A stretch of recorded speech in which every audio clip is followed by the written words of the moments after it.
Bonjour et bienvenue dans le podcast Au cœur du sens. Je suis Audrey, coach professionnel certifié et auteur. Et dans ce podcast, je te partage mes expériences, mes découvertes, tout ce que je peux vivre et qui me donne petit à petit le sens de ma vie. Cet épisode est une interview, donc tu peux la retrouver également sur YouTube en vidéo. Et puis c'est parti. Et pour l'épisode d'aujourd'hui, j'ai le plaisir de recevoir Alex, co-créateur avec Florian de Fragments d'essence. Bonjour Alex. Bonjour Audrey, enchanté, merci de l'invitation. Mais je t'en prie, c'est avec grand plaisir. Alors j'ai découvert votre podcast, à vous les garçons, mais là on va parler que de toi. Mais à vous, j'ai découvert le podcast lors du podcaston qui a eu lieu cette année. Et puis vraiment, j'ai découvert un podcast rempli de valeurs humaines et d'authenticité. Et c'est très touchant et qui fait voyager en même temps parce que vous circulez d'une région à l'autre. Donc vraiment très intéressant. Mais là, on va parler de toi. Et donc je vais déjà te laisser te présenter. Comment tu te présentes? Alors, d'habitude, on a tendance à se présenter en disant notre profession ou alors nos études, mais pour moi, il y a une question qui est fondamentale et par laquelle donc je vais commencer par répondre, c'est qui suis-je? Et donc, qui suis-je? C'est une grande question.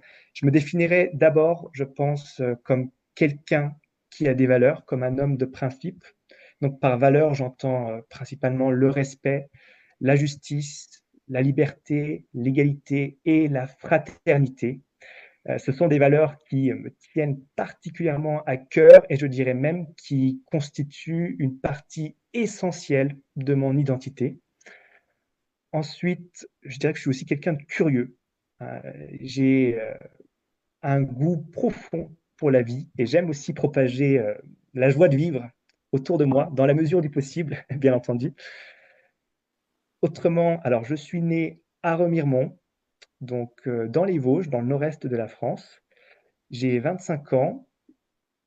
Concernant mon parcours donc scolaire et professionnel, j'ai fait des études dans l'analyse économique. Je suis jeune diplômé d'un master en analyse et politique économique, mention macroéconomie et politique européenne, à la faculté des sciences économiques et de gestion de Strasbourg. Et donc, pendant ces études, j'ai beaucoup appris sur l'analyse économique et à l'échelle nationale ou même internationale. Et j'y ai fait aussi de merveilleuses rencontres et j'en garde un bon souvenir.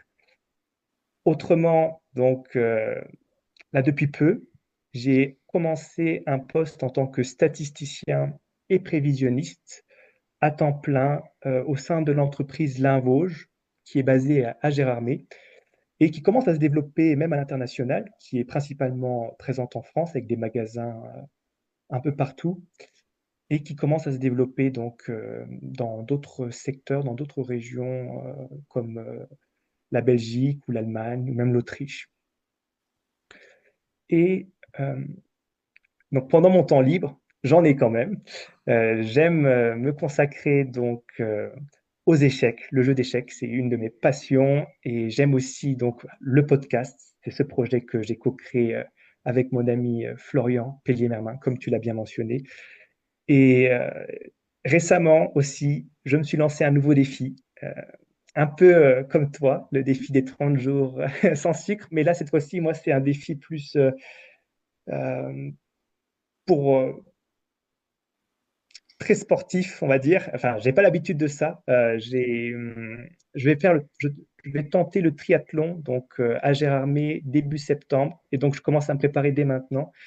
Et c'est pas évident parce que je suis pas un sportif expert, mais je vais tenter quand même le parcours débutant. Et ce sera 500 mètres de natation, 20 km à vélo avec du dénivelé, et puis ensuite 5 km de footing.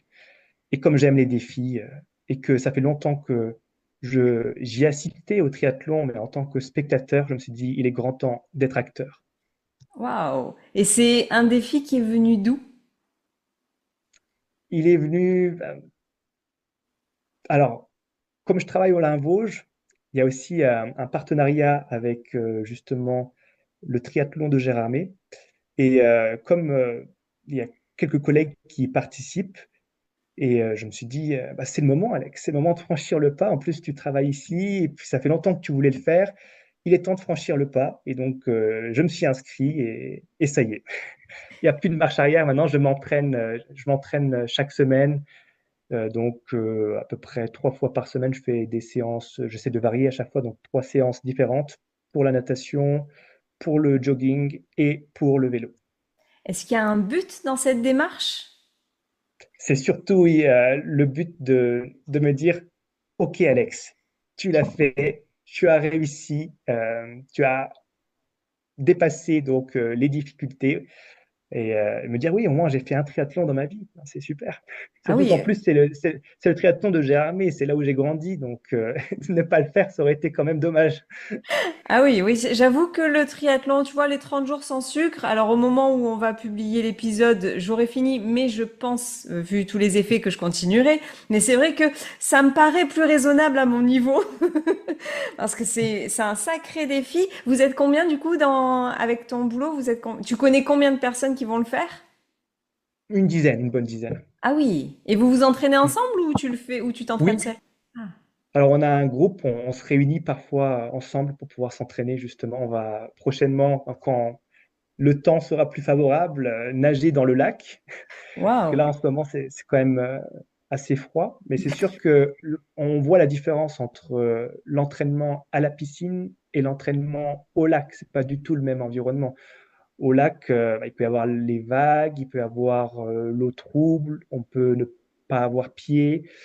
Et, euh, et aussi, le jour du triathlon, il y aura énormément de monde autour de soi et ce sera un véritable défi donc de pouvoir nager dans des conditions idéales, on va dire. Est-ce que tu as des peurs derrière cette épreuve?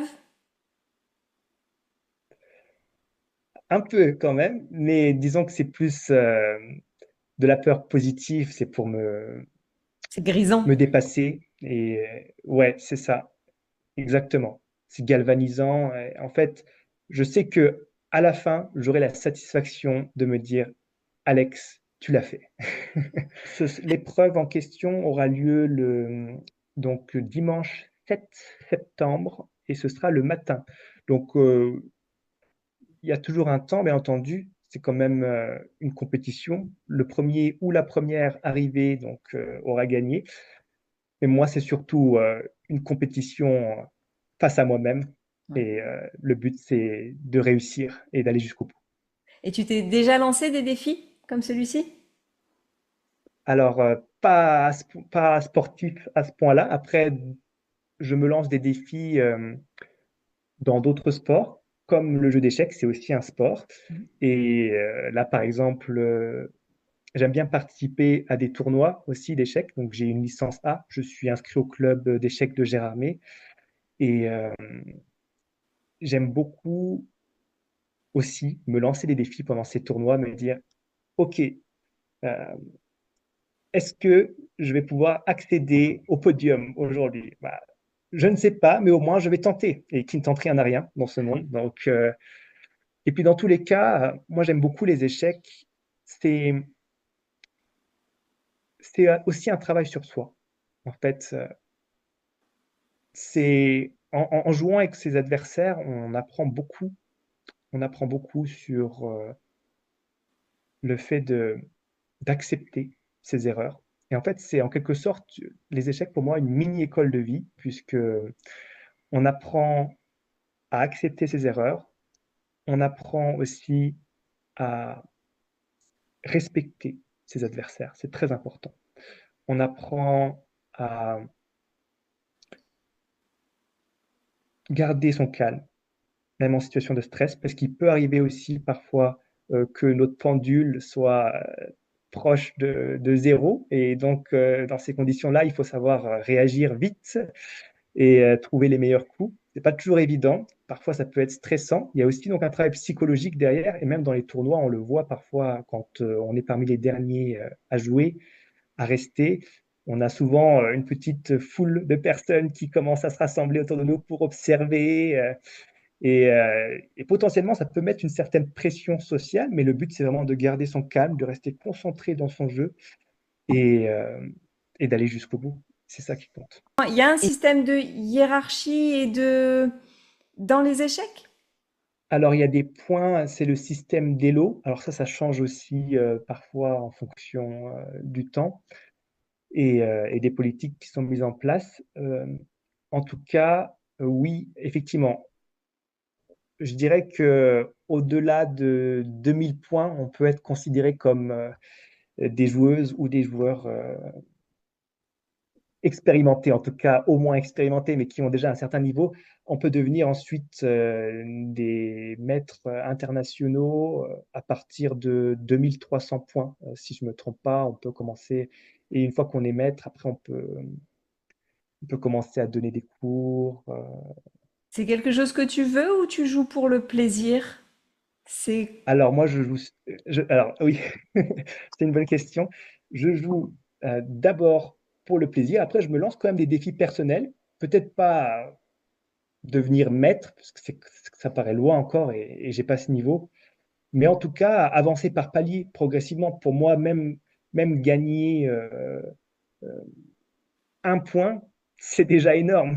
Je me dis, OK, j'avance, ça compte, c'est du progrès.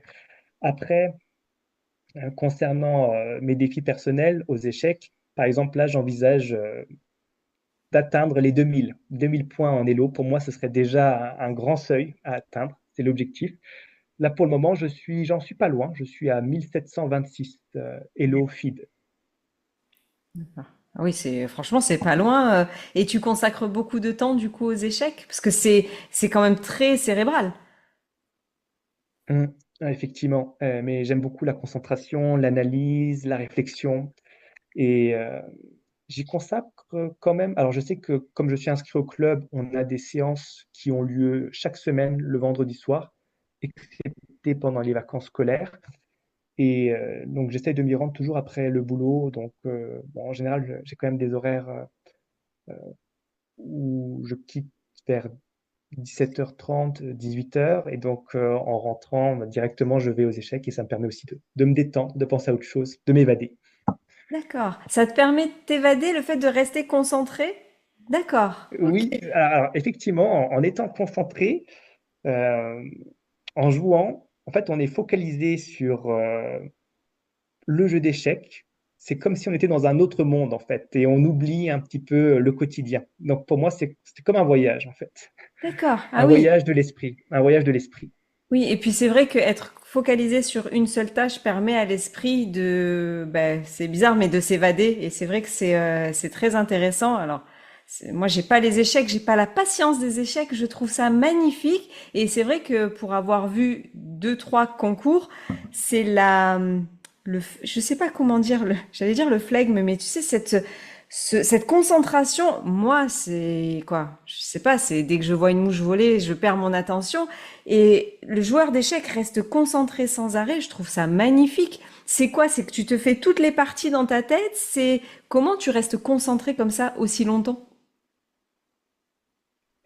Alors, en fait, déjà, il y a plusieurs types de parties aux échecs. On peut faire des parties rapides. Donc, on choisit le temps avec son adversaire. Ça peut être 10 minutes, ça peut être 15 minutes. Ou il y a des parties à cadence longue. Donc, par exemple, j'ai participé à un tournoi, le championnat des Vosges, le week-end dernier. C'était sur 2 jours, à Taon-les-Vosges. Et là, c'était cadence plutôt longue, donc 50 minutes plus 10 secondes. Et c'était 3 parties par jour, donc une le matin et deux l'après-midi. Et donc, quand c'est cadence longue, donc là, on a beaucoup plus de temps pour réfléchir et il peut arriver que pendant les parties, par exemple, quand notre adversaire met du temps pour réfléchir, on peut se lever aussi pour aller regarder ce que font les autres ou soi-même pour penser à autre chose que être tout le temps focalisé sur le jeu d'échecs. Parce qu'effectivement, quand on est, ça use de l'énergie, ça use de l'énergie de rester toujours concentré sur son jeu d'échecs. Et parce que en fait, on doit adopter une stratégie à soi qui nous est propre pour pouvoir réussir à mater notre adversaire. Et d'un autre côté, il est important aussi de penser à ce que notre adversaire, lui aussi, va adopter comme stratégie. Et ça, c'est pas évident parce qu'il y a différentes possibilités et en fait, on remarque qu'il y a une grande variété de chemins possibles aux échecs. C'est parfois compliqué de penser à tout, mais si on doit penser à tout, effectivement, ça prend un temps assez important. Temps et de l'énergie, parce que quand tu Oui. sors d'une partie d'échecs, j'imagine que t'es vidé en fait au niveau énergie. Ah oui, je te confirme. Hier soir, quand je suis rentré, j'avais Ah juste oui. envie de dormir. Oui, c'est ça, c'est que ça prend beaucoup d'énergie. Alors, si je reviens, moi, ce que j'aime bien, alors j'adore votre podcast parce que c'est vraiment le sens des choses et de rencontrer des inconnus pour leur poser des questions. En fait, c'est authentique, c'est pas surfait, c'est pas superficiel, c'est tellement profond que j'ai adoré. Comment toi, qu'est-ce qui te plaît dans le podcast? Alors, c'est justement, comme tu l'as bien souligné, cette authenticité, cette spontanéité d'aller vers les gens pour justement recréer du lien et partager les points de vue. Et en fait, on le voit que les gens, de manière générale, ne le prennent pas du tout mal. Et au contraire, même les refus sont plutôt encourageants, gratifiants, bienveillants. Et en fait, notre but, c'est aussi d'instaurer une espèce de safe zone où en fait les gens se sentent en confiance, où les gens peuvent parler comme ils le souhaitent et toujours dans le respect et la bienveillance, bien entendu. Et quand on voit à la fin que parfois on voit la différence, par exemple au début quand on aborde les gens, il peut y avoir une certaine hésitation qui est tout à fait naturelle ou même une méfiance et on voit clairement la différence à la fin de notre entretien. Parfois, les gens viennent nous saluer, ils nous serrent la main, ils nous encouragent. Et ça, c'est quand on voit même des sourires où ils rigolent avec nous. Et ça, pour nous, c'est la meilleure des récompenses. Et ça nous encourage à continuer. Justement, alors, la question signature du podcast, alors, je me suis dit, est-ce que je lui pose quand même? À 25 ans, c'est un peu gonflé, mais je vais te la poser quand même. Moi, ma recherche dans la vie, alors, avec Florian, j'irai sur un autre domaine parce que il a fait un mémoire sur la quête de sens. Moi, justement, c'est la recherche du sens de la vie. Et j'ai envie de te demander, toi, du haut de tes 25 ans, c'est quoi, à quoi ça sert pour toi de vivre? C'est quoi le sens de cette vie-là pour toi? C'est aussi une grande question qu'on pourrait d'ailleurs poser dans le podcast. Merci de me la poser. Euh, j'ai beaucoup réfléchi à cette question. C'est pas évident. C'est pas évident.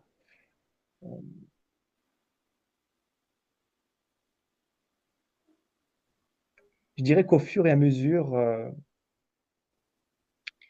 de mes constructions personnelles, de mes expériences, je me suis fait une idée de ce qu'est pour moi le sens de la vie, qui reste quand même assez vaste, mais après qu'on peut toujours, bien sûr, creuser chacun, chacune à notre manière.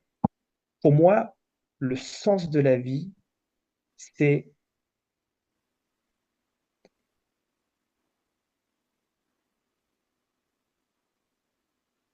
prendre conscience déjà de notre situation, des aspects positifs de la vie, aussi des aspects négatifs de la vie. Les deux bords sont importants à prendre en compte. Et une fois qu'on a bien considéré ces deux aspects-là, c'est chercher à améliorer la situation, contribuer à un monde meilleur. Donc, avec toujours plus de positivité, dans la mesure du possible, bien sûr. Donc, pour moi, je dirais que le sens de la vie, c'est de contribuer à un monde meilleur.